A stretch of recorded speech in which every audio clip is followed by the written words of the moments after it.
అందరికీ నమస్కారం।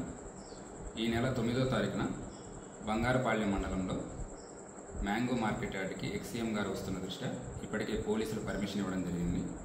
ఉన్న కండిషన్స్ అన్నీ కూడా చాలా క్లియర్గా ఆర్గనైజర్స్కి మరియు వివిధ ప్రాంతాలలో ఉన్న లీడర్స్కి కూడా చెప్పడం జరిగింది।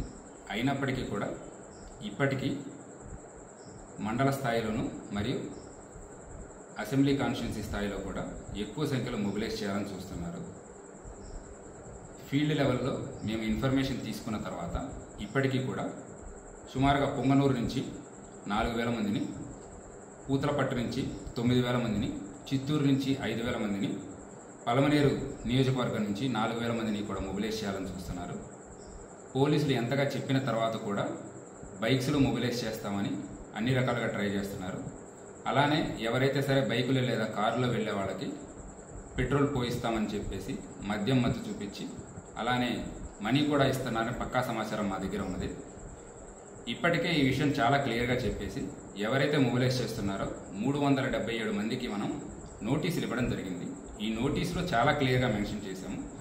ఇది వరకు జరిగిన ఒక 3 ఇన్సిడెంట్స్ కూడా రాసి ఇక్కడ పోలీసులు చెప్పింది ఆర్గనైజర్స్ ఫాలో అవ్వలేకపోవడం వలన జరిగిన ఏవైతే లా అండ్ ఆర్డర్ ఇన్సిడెంట్స్ ఉన్నాయో వాటన్నిటినీ కూడా రాసి చాలా క్లియర్గా మనం విజ్ఞప్తి చేయడం జరిగింది। ఇప్పటికీ కూడా ఇంత చెప్పిన తర్వాత కూడా ఎక్కువ మంది సంఖ్యలో తీసుకొద్దామని చూస్తున్నారు। రేపు బంగారపాళ్యం మార్కెట్ యార్డ్లో జరిగేది కేవలం రైతులతో ఇంటరాక్షన్ మాత్రమే, ఇది ఎటువంటి పబ్లిక్ మీటింగ్ కాదు। ఇంతగా చెప్పిన తర్వాత కూడా ఎవరైనా మొబిలైజ్ చేస్తున్నారని తెలిసినా మా దగ్గర పక్కా సమాచారం ఉంటుంది। ఏరియా మొత్తం కూడా డ్రోన్ నిఘాలో మరియు కెమెరాల నిఘాలో ఉంటుంది।